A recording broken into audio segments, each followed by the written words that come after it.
الحمد لله رب العالمين والصلاة والسلام على سيد المرسلين أما بعد فأعوذ بالله من الشيطان الرجيم بسم الله الرحمن الرحيم الصلاة والسلام عليك يا رسول الله وعلى آلك وصحابك يا حبيب الله. اسی دن کا یہ آج دوسرا آڈیو ہے. مذاق کے تعلق سے چند باتیں میں نے عرض کی تھیں اور یہ عرض کیا تھا کہ اگلے آڈیو میں مزاح کے تعلق سے چند باتیں عرض کروں گا. کچھ باتیں یہاں پہ مذاق سے رہ گئی ہیں وہ بھی عرض کر دوں. مذاق جو ہے یہ قرآن پاک نے اسے جاہلوں کا کام فرمایا ہے. بنی اسرائیل نے موسیٰ علیہ السلام سے یوں کہا تھا کہ اتتخذون ہزوا، ہمارا مذاق بناتے ہو. آپ نے ارشاد فرمایا تھا اعوذ باللہ نکون من الجاہلین، میں اللہ کی پناہ چاہتا ہوں کہ جاہلوں میں سے ہو جاؤں. یعنی آپ کے اس قرآن پاک کی اس آیت کے ذریعے سے یہ پتہ چلا کہ مذاق اڑانا، مذاق کرنا یہ جاہلوں کا کام ہے، جہالت ہے. جاہل یہ حرکتیں کرتے ہیں. اللہ کے نیک بندوں کو اس برے فعل سے کوئی لینا دینا نہیں ہے. تو مذاق کرنے والا گویا کہ اپنے آپ کو جاہلوں میں شامل کر رہا ہے. یہ قرآن پاک سے ثابت ہے، اس لیے بھی اس سے بچنا چاہیے. اب مذاق، چلیے آدمی مذاق کر رہا ہے، مذاق کرتے کس کا ہے؟ تفسیر عزیزی میں لکھا ہے کہ بالکل صحیح لکھا ہے کہ آدمی مذاق اسی چیز کا کرتا ہے جس کو حقیر سمجھتا ہے، جس کو ہلکا سمجھتا ہے، اسی کا مذاق کرتا ہے. تو منافقین کے نزدیک مسلمان بالکل حقیر تھے، ذلیل تھے. مسلمانوں کو لوگ کچھ سمجھتے ہی نہیں تھے، کوئی اہمیت ہی نہیں تھی. غلام ہیں، جاہل ہیں اور یہ بالکل غریب لوگ ہیں. تو ان کا مذاق اڑاتے رہو، ان کا مذاق بناؤ. تو پتہ چلا کہ انسان مذاق اسی کا اڑاتا ہے جس کو حقیر جانتا ہے، ذلیل جانتا ہے. تو آج بھی اگر ہم کسی چیز کا مذاق اڑاتے ہیں تو گویا ہم اس چیز کو حقیر جانتے ہیں. تو اس بات سے بہت ڈرنا چاہیے، بہت سمجھنا چاہیے. تفسیر نعیمی میں صاف صاف لکھا ہوا ہے کہ انبیاء علیہم السلام اور دین کے ساتھ تمسخر کرنا کفر ہے. انبیاء اور دین سے مذاق کرنا، اس کو ہلکا جاننا، مذاق یعنی ہلکا جان رہے ہیں، یہ کفر ہے. آج دیکھیے کیا کیا ہوتا ہے، ہمارے کیا کیا ہماری زبان سے نکل جاتا ہے یار. منع کرنے پر بھی باز نہیں آتے، رکتے ہی نہیں ہیں.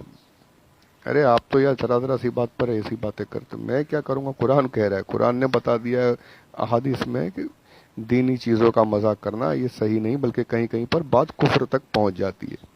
اور آج ہوتا ہے، کعبۃ اللہ کا مذاق بنایا جاتا ہے، اس پر جوکس ہوتے ہیں. ہمارے مسلمان بھی اس پر کرتے ہیں، شیئر کرتے ہیں. اللہ ہمیں ہمارے ایمان کی حفاظت کرنے کی توفیق عطا فرمایا. صرف انبیاء اور دین ہی نہیں، بلکہ آگے آپ نے اور بھی فرمایا ہے کہ صحابہ کرام اور دینی پیشواؤں کا مذاق اڑانا بھی کفر ہے. دیکھیے انہوں نے یہی تو کیا تھا، منافقین نے صحابہ کا مذاق اڑا رہے تھے. ہم ان کے ساتھ تمسخر کرتے ہیں، مذاق اڑاتے ہیں. یہی کہا تھا نا، انا نحن مستہزئون، انما نحن مستہزئون. ہم ان کے ساتھ صرف مذاق اڑاتے ہیں، مذاق کرتے ہیں، ہنسی مذاق ٹھٹا کرتے ہیں. تو اللہ والوں کا، صحابہ کا، دین کی کسی بات کا، کسی نشانی کا مذاق اڑانا یہ کفر ہے. اس سے بالکل بچیے.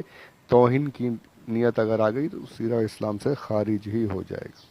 ان کی تعظیم کرنا یہ ایمان کی نشانی ہے. درگاہوں کی تعظیم کرنا یہ اللہ کی نشانیاں ہیں. اللہ کی نشانیوں کی تعظیم کرنا یہ ایمان کی نشانی ہے. ایمان کا یعنی دل میں ایمان جتنا زیادہ اتنی تعظیم زیادہ. تو پتہ چلا کہ آدمی مذاق اسی چیز کا کرے گا جسے وہ ہلکا جانے گا. تو اللہ ہمیں دینی باتوں پر ان کا مذاق اڑانے سے، ان کے بارے میں جوکس وغیرہ بنانے سے اللہ ہمیں محفوظ فرمائے. روزہ کون کیا روزہ رکھنا؟ روزہ وہ رکھے جس کے پاس کھانے کو نہیں ہے. ہمارے پاس تو دیا اللہ نے، ہم کھاتے ہیں. یہ سب مذاق ہے، یہ سب غلط باتیں ہیں.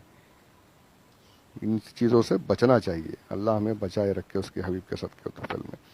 تو یہ مذاق کے تعلق سے چند باتیں عرض کرنی تھی، میں نے عرض کر دی. اب آئیے اس طرف. اچھا ایک بات اور بھی یہاں پہ لکھی ہے تفسیر نعیمی میں. آپ نے فرمایا کہ مذاق خود سے شروع کرنا یہ جائز نہیں، لیکن اگر کوئی ہمارا مذاق اڑائے تو اس کا جواب اگر کوئی دیتا ہے تو اس پر وہ گرفت نہیں آئے گی. یہاں جھوٹ وغیرہ نہ ہو اس میں. اس پر بھی آپ یہ فرماتے ہیں کہ مسلمان سے درگزر کرنا چاہیے. اگر کسی مسلمان نے ہمارا مذاق اڑایا تو اب یہ نہیں کہ پلٹ کر اس کا مذاق اڑا دیا جائے, نہیں, اس کو معاف کر دیجیے, جانے دیجیے. تھوڑا آپ ذلت ہو رہی ہے, برداشت کر لیجیے, انشاءاللہ آپ کو ثواب ملے گا, اور اسے بھی انشاءاللہ اللہ عز و جل عقل عطا فرما دے گا. لیکن اگر کوئی کسی غیر مسلم نے مذاق اڑایا, آپ اس کا جواب دیتے ہیں, تو یہ تو سنت صحابی ہے. حضرت حسان بن ثابت رضی اللہ تعالی عنہ یہ حضور کے سامنے کافروں کے ہجوم میں کافروں کی ذلت والے اشعار کہا کرتے تھے, یعنی جن سے کافروں کو ہلکا پن, کافر ہلکے ہو جائیں, کافروں کی تحقیر ہو, ایسے اشعار خود حضور کے سامنے آپ کہتے تھے.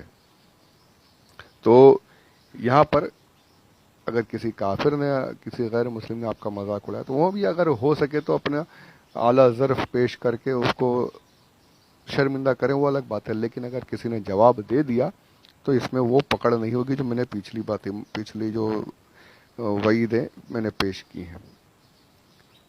تو یہاں پر یہ پتہ چلا کہ مذاق کون سا جائز, کون سا ناجائز ہے.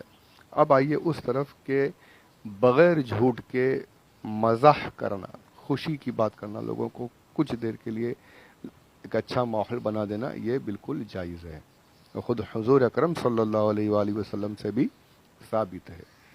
اس کی کئی مثالیں ہیں. ایک مرتبہ ایک صحابیہ جو بڑی بوڑھی تھیں حضور کی خدمت میں حاضر ہوئیں, آ کر عرض کرنے لگی, یا رسول اللہ دعا کیجئے اللہ عز و جل مجھے جنت میں داخل کر دے. صحابیہ عرض کریں, یا رسول اللہ دعا کیجئے. یہ کئی کتابوں میں نے پڑھا, یہاں پر ان تفاسیر کی کتابوں میں بھی ہے, میں حوالے نہیں پیش کر رہا ہوں کیونکہ بہت آپ لوگوں نے بھی پہلے سے سنا ہوگا. کئی کتابوں میں یہ سرکار کے مزاح کے تعلق سے یہ واقعات موجود ہیں. تو صحابیہ عرض کرتی ہیں, یا رسول اللہ, بوڑھی صحابیہ ہیں, حضور دعا کر دیجئے کہ اللہ مجھے جنت میں داخل کر دے. اب میرے آقا صلی اللہ علیہ وآلہ وسلم کیا ارشاد فرماتے ہیں کوئی بھی بڑھیا جنت میں داخل نہیں ہوگی, کوئی بڑھیا جنت میں نہیں جائے گی. صحابیہ کا دل تھوڑا بیٹھ گیا کہ یہ کیا کہہ دیا سرکار نے.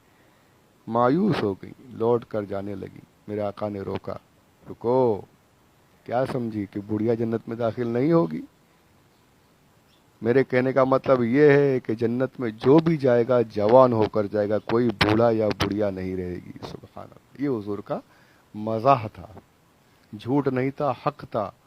صحابیہ بھی خوش ہو گئی کہ سبحان اللہ, جنت تو ملے گی ہی ملے گی انشاءاللہ, سرکار کے صدقے میں جوانی بھی ملے گی, بوڑھیا جنت میں نہیں جائے گی. مطلب یہ کہ کوئی بوڑھا ہو کر جنت میں نہیں جائے گا, اور جنت میں سب ایک بالکل نو عمری میں رہیں گے. جنت میں یعنی وہ عمر رہے گی جس میں مردوں کے ہلکے ہلکے داڑھی کے بال نکلنا شروع ہوتے ہیں, پوری طریقے سے داڑھی آتی بھی نہیں, بالکل یعنی جسے کوئی ایک دم نئی نئی جوانی کا جو عالم ہوتا ہے, 16 17 سال کا, یعنی داڑھی بھی نہیں آئے گی لوگوں کی, اور اسی پہ رکے رہیں گے. یہ نہیں کہ آگے بڑھیں گے, جی نہیں, اسی عمر پر رکے رہیں گے, کوئی بوڑھا نہیں ہوگا, کسی کی عمر بڑھے گی نہیں. تو یہ سرکار نے وہاں پر یہ مزاح فرمایا. صحابہ نے عرض بھی کی تھی ایک مرتبہ کہ یا رسول اللہ آپ ہمارے ساتھ مزاح فرماتے ہیں, آپ نے ہمیں منع کیا. تو سرکار نے ارشاد فرمایا, ہاں میں حق کے سوا کچھ نہیں بولتا, یعنی سچ بولتے ہیں, اور بے شک سرکار سے بڑا سچا کون. تو وہ مزاح صحابہ میں یہ بالکل جائز ہے, سرکار نے خود کیا ہے. ایک واقعہ میں نے ایک اور بڑا ہی پیارا پڑھا تھا. ایک مرتبہ صحابہ بیٹھے ہیں ساتھ میں, حضرت علی رضی اللہ تعالیٰ عنہ بھی حاضر خدمت ہیں, حضور صلی اللہ علیہ وآلہ وسلم بھی تشریف فرمائے, اور بھی صحابہ بیٹھے ہیں, کھجوریں سامنے رکھی ہوئی ہیں, اور صحابہ کھجور کھا رہے ہیں. حضور اکرم صلی اللہ علیہ وآلہ وسلم نے کھجور یعنی کھائے, اور سب لوگ اپنے اپنے جو کھجور کے بیج سے نکال کر رکھ رہے ہیں. اب حضرت علی رضی اللہ تعالیٰ عنہ یہ کیا کرتے ہیں کہ آپ جو ہے کھجور کھاتے ہیں اور اس کا بیج حضور کی طرف رکھ دیتے ہیں, اپنے پاس نہیں رکھتے, حضور کے پاس رکھ دیتے ہیں, پھر کھاتے ہیں حضور کے پاس رکھ دیتے ہیں. یعنی حضرت علی کے پاس جو کھجوریں آپ کھا رہے ہیں وہاں پر بیج نہیں ہے, ان کے بیج بھی حضور اکرم صلی اللہ علیہ وآلہ وسلم کے سامنے ہیں. یعنی ایک مزاح کرنا تھا. حضرت علی نے عرض کی, یا رسول اللہ آپ کے سامنے کتنے سارے بیج ہیں, یعنی یہ جھوٹ نہیں کہا, کتنے سارے بیج ہیں. اس سے مطلب یہ تھا کہ ایک مزاح کہ حضور آپ نے اتنے سارے کھجور کھا لیے. ایک مزاح کرنا تھا. مذاق نہیں کہہ رہا ہوں، مزاح. یہ ایسی خوش طبعی کی باتیں یہ جائز ہیں. ابھی حضرت علی نے یہ عرض کی تو اس پر حضور کیا ارشاد فرماتے ہیں؟ فرماتے ہیں علی تمہارے سامنے تو بیج بھی نہیں ہے، یعنی تم تو بیج بھی کھا گئے. انہیں گویا ایک مزاح. تو یہ سارے واقعات حضور اکرم صلی اللہ علیہ وآلہ وسلم سے ثابت ہیں. ایسا جس میں جھوٹ نہ ہو اور کچھ دیر کے لیے لوگوں میں خوش طبعی کا معاملہ ہو جائے، یہ بالکل جائز ہے. ایک صحابی آیا، عرض کی یا رسول اللہ علیہ الصلوۃ والسلام مجھے ایک اونٹ دے دیجئے. حضور مجھے سواری کے لیے ایک اونٹ دے دیجئے. حضور نے ارشاد فرمایا تجھے اونٹ کا بچہ دوں گا، اونٹ کا بچہ تجھے دوں گا. اب وہ صحابی یا بچے سے میں کیا اس پر سواری کروں گا، وہ بھی تھوڑا خاموش ہو کر بیٹھ گئے. تو سرکار نے ارشاد فرمایا ارے جو بڑا اونٹ ہوگا وہ بھی اونٹ کا بچہ ہی تو ہوگا. بچہ ہی تھا جو بڑا ہو گیا، اب جوان ہو گیا، اس پہ سواری کریں گے. تو یعنی یہی بھی سرکار کا مزاح تھا کہ فرمایا تجھے اونٹ کا بچہ دوں گا. تو ایسے بہت سے واقعات کتابوں میں ملتے ہیں جس میں حضور اکرم صلی اللہ علیہ وآلہ وسلم نے صحابہ کے ساتھ مزاح فرمایا ہے. اور ازواج مطہرات کے ساتھ بھی آپ کے معاملات رہے. کئی جگہ پر ہے کہ ازواج مطہرات کے ساتھ بھی آپ بالکل خوش طبعی کے ساتھ رہتے تھے. تو یہاں سے یہ میں نے کہنے کا مطلب یہ جو میں نے جو یہ باتیں پیش کی ہیں چند، اس سے کہنے کا مقصد یہ ہے، بتانے کا مقصد یہ ہے کہ حضور اکرم صلی اللہ علیہ وآلہ وسلم کی زندگی جو ہے حیات طیبہ، یہ مسلمانوں کے لیے سب سے بہترین نمونہ ہے. تو کوئی اپنے آپ کو اگر اکڑ کر رہتا ہے گھر میں، گھر والوں کو ڈرا کر رکھتا ہے، یا گھر والوں میں جیسے ہی گھر میں گھسا سارے کے سارے خاموش ہو گئے، ڈرنے لگے، تو یہ اسے سوچنا چاہیے کہ حضور اکرم صلی اللہ علیہ وآلہ وسلم سے بڑھ کر دنیا میں کوئی سنجیدہ نہیں رہ سکتا. سب سے بڑے سنجیدہ اگر کوئی ہیں تو میرے آقا صلی اللہ علیہ وآلہ وسلم. اس کے باوجود حضور نے مزاح فرمایا، خوش طبعی فرمائی، لوگوں کے ساتھ ہنسی کی، لوگوں کو خوش کیا.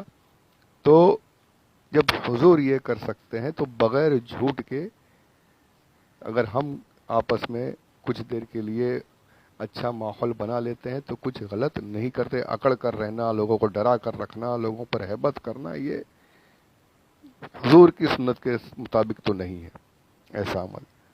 میرے آقا صلی اللہ علیہ وآلہ وسلم تو خوش طبعی فرمائیں، اور ہم لوگ کہیں کہ ہم بہت بڑے عالم ہیں، مولانا ہیں، ہم اپنا وقار رکھیں، اکڑ کر رہیں، لوگ ہم سے ڈرتے رہیں، کوئی کچھ بولے نہیں ہمارے سامنے، ہم کو دیکھتے ہی سب خاموش ہو جائے. تو یہ ہمارا یہ عمل غلط ہے. جو اگر ایسا کرتا ہے تو لوگوں کے ساتھ ہنسی کرنا، کچھ دیر کے لیے لوگوں میں اچھا ماحول بنا دینا، یہ ساری چیزیں تو احادیث سے، سنت سے ثابت ہے. یہ کرنے میں کوئی حرج بھی نہیں. ہاں ہمیشگی نہ ہو، اپنا وقار بھی قائم رہے، ہلکا پن بھی نہ آئے. ایسے یہ باتوں کا دھیان رکھتے ہوئے اگر کوئی لوگوں کو خوش کرتا ہے تو اس میں کوئی غلط نہیں ہے. ہاں جھوٹ بالکل نہیں چلے گا، جھوٹ جائز نہیں ہے. دیکھیں سرکار کی میں نے مثالیں پیش کی، معنی کچھ اور لے رہے ہیں لیکن اس میں جھوٹ شامل نہیں ہے. تو ایسے مزاح میں کوئی غلط بات نہیں. تو یہ چند باتیں میں نے مزاح کے تعلق سے اور مذاق کے تعلق سے چند باتیں عرض کی ہیں. اللہ عز و جل ہمیں مذاق سے بچنے کی اور لوگوں کو خوش رکھنے کی توفیق عطا فرمائے، جھوٹ سے بچائے، سچائی پر قائم رکھے. پروردگار